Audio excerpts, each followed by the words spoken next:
amores, tudo bem com vocês? Preparados para mais uma aula de informática? Isso mesmo, hoje nós vamos estudar a história do computador. E aí, como é que se deu a história, do início, como é que se deu a evolução do nosso computador? Os nossos computadores, evoluíram, durante os séculos 20 e 21, tá certo? Porém, o início, do nosso computador não teve apenas na modernidade, e a gente vai conferir isso hoje, tá certo? Vendo toda a história do computador, a gente diz que a história do computador vem do verbo computar, ok? Que significa o quê? Calcular. Meio estranho, né, tia? Mas mesmo assim, vamos lá. A história do computador, a criação dos computadores, ela começa desde o quê? A Idade Antiga, tá certo? Já que a relação de contar já era algo muito curioso, algo que já intrigava, os homens naquela época. Então, uma das primeiras máquinas de computar, de calcular, a gente chama do ábaco. Eu acredito que vocês já viram o ábaco, na nossa escola e em qualquer outro lugar, tá certo? E ele era o quê? Era um instrumento, de origem chinesa, criado no século V a.C.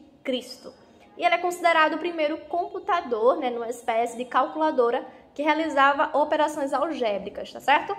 Não o primeiro computador que realmente a gente vendeu na história, ou que é muito parecido com os dias de hoje, mas seria a primeira calculadora do mundo, vamos dizer assim, tá certo?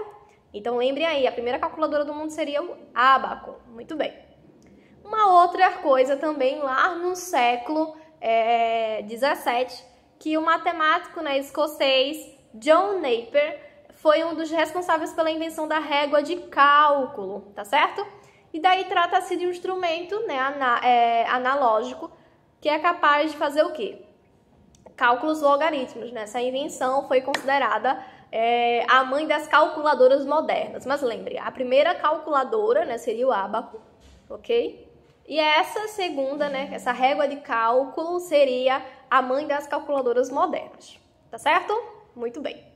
Uma outra máquina, que foi surgindo durante toda essa evolução, foi a máquina de Pascal, tá bom?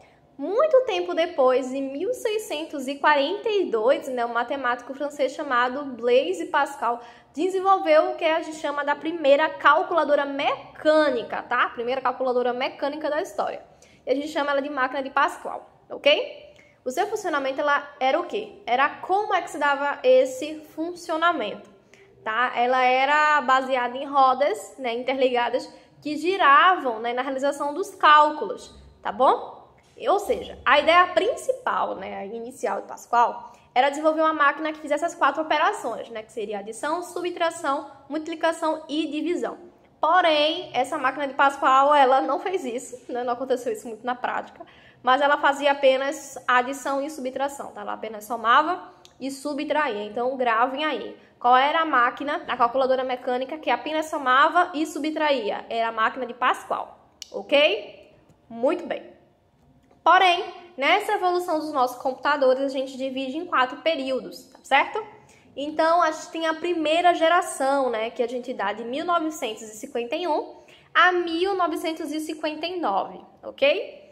Mas quais seriam as características que a gente daria para essas divisões em relação às gerações? A primeira geração a gente poderia considerar como uma geração que funcionava por meio de circuitos e válvulas eletrônicas, tá certo?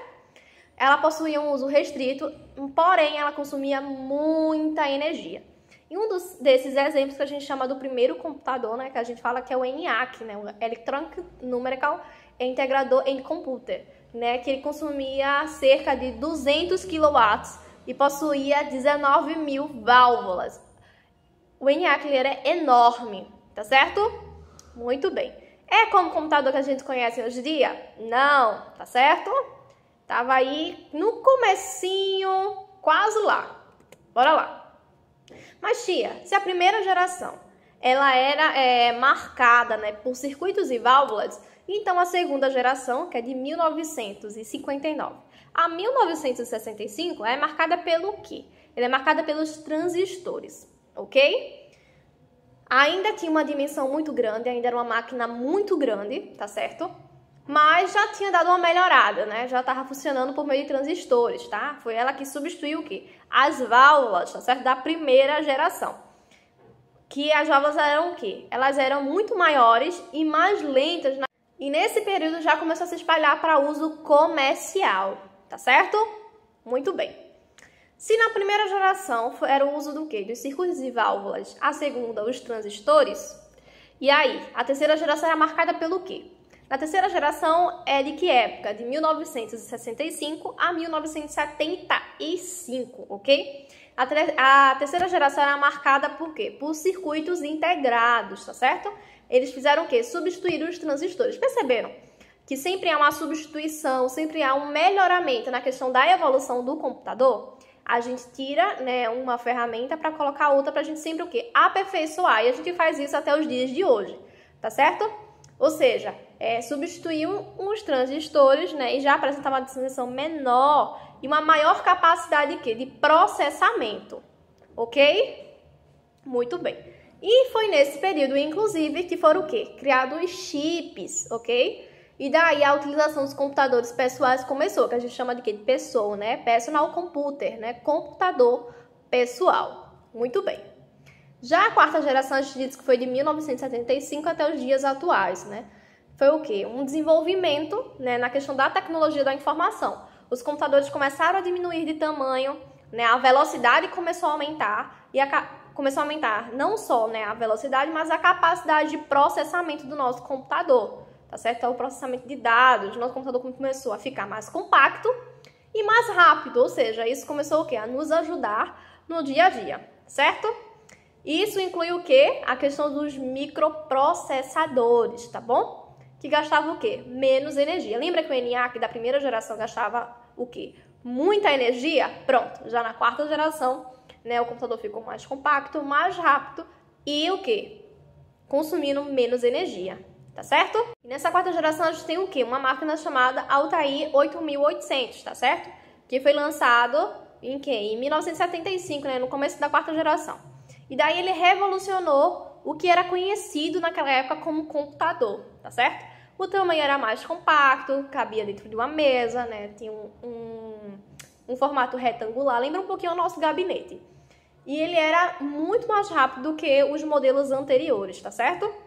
E nesse projeto eles usavam o quê? Um processador 8080 da Intel, tá certo? Que fez com que ele, de fato, conseguisse esse desempenho de ser muito mais rápido. Tá certo? Porém, tia, onde é que você quer chegar com essa história? Eu quero mostrar a vocês, né, que a questão a Intel chamou a atenção, né, do programador Bill Gates, tá certo? Que se interessou, né, por essa máquina e criou uma linguagem de programação que a gente chama de Altair Basic. Né? O computador ele funcionava como? Por cartões de entradas e de saída, sem uma interface gráfica propriamente dita, tá? Que é aquela que a gente vê na nossa telinha, tá bom? Né? Então, agora a gente tem o quê? A Apple, né? Então, assim, vendo todo o sucesso, né, do Altair, Steve Jobs, ele sentiu que faltava algo naquele projeto, certo? Algo que viesse facilitar a nossa vida. E, querendo ou não, se a gente parar pra pensar, toda evolução ela veio pra o quê? Trazer melhoria na questão do nosso acesso, né? Que seja algo mais simples e objetivo e é algo que venha a ser útil na nossa utilização. Então, Jobs, ele é conhecido muito por ter o quê? Um lado artístico, certo? Então, na opinião dele, deveria ter uma questão da representação gráfica no funcionamento, ao invés de digitar apenas luz, ligando e apagando, ligando e apagando, certo? E daí, em 1976, ele lança o quê? Ele lança a Apple I, ok? Que aí já acompanhava já com um monitorzinho, né? Muito parecido com o que a gente tem hoje. E a gente conseguia ver tudo que estava se passando, né? Dentro do PC, ok? Então, ou seja, o monitor não é algo tão antigo, tá? É algo um pouco mais atual. E daí, em 1979, daí ele já lança o Apple II, seguindo essa mesma ideia, tá certo? Então, passando aqui o slide, a gente já vai para a parte da parte da Microsoft e processadores Intel, ok? Paralelamente, né, a questão da Apple, Gates fundou a Microsoft, ok? que também desenvolvia computadores naquela época. No começo da existência, né, no final dos anos de 1970 e meados dos anos 80, ele usou ideias contidas em outras máquinas, né, para criar as suas próprias, ou seja, ele não criou do nada, ok? Ele criou em cima de outros projetos. E daí ele utilizava processadores, né, 8086 da Intel, que, como é que se diz? O primeiro sistema operacional da Microsoft, tá bom? E era muito, como posso dizer, estava muito além do que Steve Jobs tinha desenvolvido. Então, Gates acabou criando o quê? Uma parceria com Jobs, né? Muito inteligente, também acho, e copiou toda a tecnologia gráfica do Macintosh, né? Que era, como eu posso dizer, era uma outra máquina, para o seu novo sistema operacional do Windows. Né? A gente pode perceber que o sistema da Apple e do Windows é totalmente diferente, tá certo? E o Macintosh e o Windows se tornaram fortes concorrentes. Então, quando o Jobs foi demitido da Apple, a empresa acabou muito enfraquecida e a Microsoft se tornou um líder de mercado em computadores pessoais. Vocês podem perceber que atualmente existem computadores da Apple, né, e da Microsoft, mas a de uso mais comum em geral é Microsoft, né? Eu acredito que a maioria de vocês tem em casa um computador que seja da Microsoft e com sistema operacional do Windows, certo? Muito bem. E sim, é justamente isso, né? O sistema operacional do Windows, certo? Da Microsoft é o Windows, certo? E o da Apple, né, por exemplo, a gente tem um Mac, né, um MacBook, e o sistema operacional é o da própria Apple, certo? E é isso, meus amores, eu espero que vocês tenham compreendido pelo menos um pouco, né, durante todo esse processo de evolução dos nossos computadores, né, e ver o quanto o ser humano, ele deu um salto gigante em relação à evolução tecnológica, tá bom? Então é isso, meus amores, um beijo e até a próxima!